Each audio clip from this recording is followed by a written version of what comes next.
बहू। सुषमा की बहू विनीता एक हॉस्पिटल में नर्स थी, लेकिन उसे डॉक्टर से भी ज्यादा नॉलेज थी।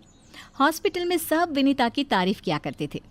सुषमा का बेटा यानी कि अंकित अपनी बीवी विनीता से बहुत प्यार करता था और उसे अपनी पत्नी की काबिलियत पर बहुत भरोसा था। धीरे धीरे वक्त गुजरता गया और शादी के 8 महीने बाद विनीता प्रेग्नेंट हो गई। मैं बहुत खुश हूँ। मेरा इकलौता बेटा है और अब इसका बच्चा इस दुनिया में आएगा। मैं दादी बन जाऊंगी, दादी। मैं बता नहीं सकती मुझे कितना अच्छा लग रहा है। आपको खुश देखकर मैं भी बहुत खुश हूँ माँ। देखो बेटा, वैसे तो विनीता नर्स है, उसे अपने बारे में सब कुछ पता है, लेकिन फिर भी ना आजकल बच्चे पैदा करने में बड़ी परेशानी होने लगी है। उसे कहना कि वो अपना अच्छे से ख्याल रखे। अरे माँ, आप है ना, आपके रहते हमें चिंता करने की क्या ज़रूरत है। मैं तो अपनी बहू का बहुत अच्छे से ख्याल रखने वाली हूँ। उसे अच्छे से खिलाऊंगी, पिलाऊंगी, तभी तो मेरा पोता या पोती एकदम हेल्दी पैदा होगा। कुछ दिनों के बाद सुबह के वक्त।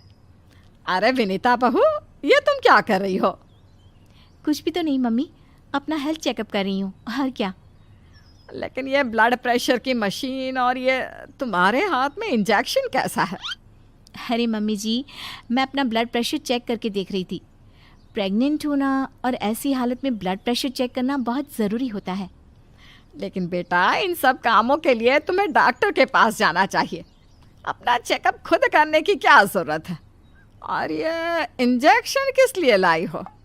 मम्मी जी, इससे मैं अपना ब्लड सैंपल लूँगी और हॉस्पिटल में जाकर अपना ब्लड चेक करवा लूँगी। अरे ऐसा भी कोई करता है भला? अपने खुद के हाथ से खुद का ब्लड सैंपल भी कोई निकालता है क्या? मम्मी जी, ये मेरा रोज़ का काम है, इसमें क्या है। मैं जब खुद से ये सब कर सकती हूँ तो किसी और से क्यों करवाऊँ। अच्छा ठीक है, जैसा तुम्हें सही लगे। कुछ दिनों के बाद सुषमा अपनी बहू को फिर से इंजेक्शन लगाते हुए देखती है और अंकित भी उस वक्त वहीं पर था। अरे विनीता, ये तुम क्या कर रही हो? तुम प्रेग्नेंट हो, इस तरह खुद को इंजेक्शन लगाने की क्या ज़रूरत है? अब तू ही समझा बेटा। पिछली बार भी अपना ब्लड सैंपल खुद ही कलेक्ट कर रही थी, तब भी मैंने इसे समझाने की कोशिश की थी, लेकिन ये तो मेरी बात सुनती ही नहीं। अरे मम्मी जी, मैंने पहले भी कहा था ना, बड़े हॉस्पिटल में नर्स हूँ मैं, और क्या करना है क्या नहीं मुझे अच्छी तरह पता है। हाँ, लेकिन तुम खुद को इंजेक्शन क्यों लगा रही हो? अरे इंजेक्शन नहीं है, प्रेगनेंसी में कुछ वैक्सीन लगवाने होते हैं, बस वही लगा रही हूँ, और क्या। और फिर एक दिन रात को अचानक विनीता की तबीयत खराब हो जाती है। क्या हुआ विनीता? तुम ठीक तो हो? तुम तो खुद अपना इतना ख्याल रखती हो, तुम्हारी तबीयत कैसे बिगड़ गई? पता नहीं अंकित, ऐसा लग रहा है कि वीकनेस हो रही है, बहुत कमज़ोर सा महसूस कर रही हूँ पिछले कुछ दिनों से। तुमने तो अपना ब्लड सैंपल दिया था ना हॉस्पिटल में, उसकी रिपोर्ट आई या नहीं? कल सुबह ही आ जाएगी, तब सब कुछ पता चल जाएगा। अगले दिन सुबह के वक्त। विनीता, तुम्हारी ब्लड रिपोर्ट तो आ चुकी है। तुम्हारी बॉडी में तो आयरन की बहुत कमी है, देखो तो ज़रा। अरे हाँ, इसके हिसाब से तो मुझे ब्लड चढ़ाना चाहिए, वरना डिलीवरी के वक्त बच्चे को प्रॉब्लम हो सकती है। मैं एक काम करती हूँ, ब्लड चढ़वा लेती हूँ। ऐसा कैसे ब्लड चढ़वा लेती हूँ? पहले डॉक्टर से जाकर पता करो और हॉस्पिटल में जाकर ब्लड चढ़वाओ। ये सब काम बिना किसी डॉक्टर की सलाह के नहीं करना चाहिए। मम्मी जी, आप फिर से शुरू हो गई ना। क्या करना है क्या नहीं मैं अच्छे से जानती हूँ, मैं खुद कर लूँगी। और विनीता हॉस्पिटल से ब्लड की बोतल का इंतज़ाम करती है और खुद अपने ही हाथों से खुद को घर में रहकर ब्लड चढ़ा लेती है। अगले दिन। विनीता, अब तुम्हारी तबीयत कैसी है? देखो, मुझे पता था ब्लड चढ़ते ही मेरी सारी वीकनेस दूर हो जाएगी। मुझे बहुत अच्छा लग रहा है, एकदम ठीक हूँ मैं। कुछ दिनों के बाद विनीता की प्रेगनेंसी का 8वां महीना शुरू हो चुका था और एक दिन सुबह के वक्त विनीता अच्छे से तैयार होकर अपने कमरे से बाहर आती है। क्या हुआ विनीता, सुबह सुबह कहाँ जा रही हो? बहुत दिन हो गए हॉस्पिटल नहीं गई, सोच रही हूँ आज ड्यूटी पर चली जाती हूँ। डॉक्टर का भी फ़ोन आया था अभी अभी। लेकिन बेटा, अब तुम्हारा 8वां महीना चल रहा है, ऐसी हालत में तुम्हें घर में आराम करना चाहिए और डिलीवरी करवाने तो बिल्कुल भी नहीं जाना चाहिए। लेकिन क्यों मम्मी जी, डिलीवरी करवाने में क्या प्रॉब्लम है? ये तो मेरा जॉब है। और हॉस्पिटल में दिन रात यही तो करवाती थी। आपने कहा कुछ दिन काम पर मत जाओ, इसलिए नहीं गई। हाँ मम्मी, वैसे विनीता ठीक ही तो कह रही है, उसका रोज़ का काम है ना ये। तुम आजकल के बच्चे ना कुछ नहीं समझते। अरे तुम्हें वैसा तो सब पता है, लेकिन शायद ये नहीं पता कि इस हालत में अगर तुम डिलीवरी करवाने आई औरतों को देखोगी तो तुम्हारी सेहत पर बुरा असर पड़ेगा। अरे मम्मी, ऐसा भी कुछ होता है क्या?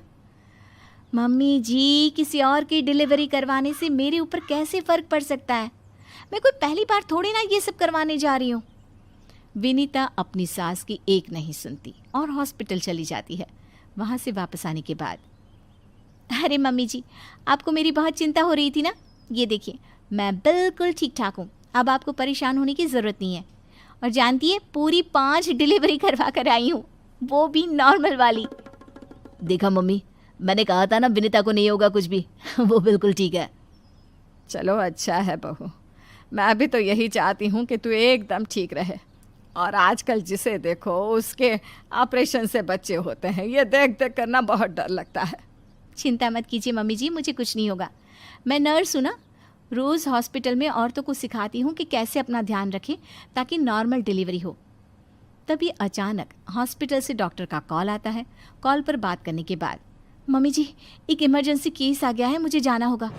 अरे लेकिन अभी तो आई हो, कैसी डॉक्टर है तुम्हारी? उसे पता नहीं चलता क्या कि तुम प्रेग्नेंट हो? ऐसी हालत में तुम्हें ना बुलाए। अरे नहीं मम्मी जी, डॉक्टर की भी मजबूरी है। कह रही थी काफ़ी सीरियस केस है और हॉस्पिटल में उन्हें किसी दूसरी नर्स पर इतना भरोसा नहीं जितना मुझ पर है। मुझे लगता है कि तुम्हें मना कर देना चाहिए बहू। कुछ नहीं होगा मुझे मम्मी जी, मैं अभी डिलीवरी करवा के आती हूँ। कुछ देर बाद अंकित के पास हॉस्पिटल से फ़ोन आता है। अरे मम्मी, जल्दी हॉस्पिटल चलिए, वहाँ विनीता की तबीयत खराब हो गई है। हे भगवान, सब ठीक करना, मुझे तो पहले ही डर लग रहा था। अंकित और सुषमा हॉस्पिटल पहुँचते हैं। क्या हुआ विनीता को? वो क्या है ना, विनीता एक नॉर्मल डिलीवरी करवा रही थी। केस बहुत ही सीरियस था और उस लेडी को बहुत ज़्यादा प्रॉब्लम हो रही थी। क्योंकि विनीता खुद प्रेग्नेंट है तो वो अचानक से घबरा गई और उसे लेबर पेन शुरू हो गया। लेकिन अभी तो मेरी बहू का सिर्फ 8वां महीना चल रहा है। देखिए, ऐसा हो जाता है। उस औरत को दर्द में देखकर घबराहट की वजह से विनीता को ये हुआ है। अरे डॉक्टर, लेकिन डरने की कोई बात तो नहीं है ना? नहीं नहीं, ऐसा कुछ नहीं, हमने उसे एडमिट कर लिया है। तभी सब देखते हैं कि विनीता अपने हाथ में एक छोटे से बच्चे को लिए बाहर आती है। अरे विनीता, तुम्हारी तो तबीयत ठीक नहीं थी, तुम्हें दर्द हो रहा था, तुम बाहर क्यों आ गई? अरे दर्द हो रहा था तो क्या हुआ, मैंने वो दवाई ले ली जिससे जल्दी आने वाले लेबर पेन रुक जाते हैं। और वैसे भी डॉक्टर, उस औरत को मेरी ज़रूरत थी, उसकी देखभाल के लिए मुझे ठीक होना ही था। ये देखिए, उसका बच्चा एकदम सही सलामत है। अरे वाह मेरी बहू, तूने तो अपने तबीयत की परवाह ना करके किसी और की जान बचाई। मुझे तुम पर गर्व है विनीता। ऐसे ही थोड़ी ना वो हॉस्पिटल की सबसे अच्छी नर्स बनी है। मैंने कहा था ना मम्मी जी, मैं नर्स हूँ, मुझे अपने से पहले दूसरों की तकलीफ़ दिखाई देती है और मैं पहले अपने मरीज़ों की जान बचाती हूँ, फिर खुद की।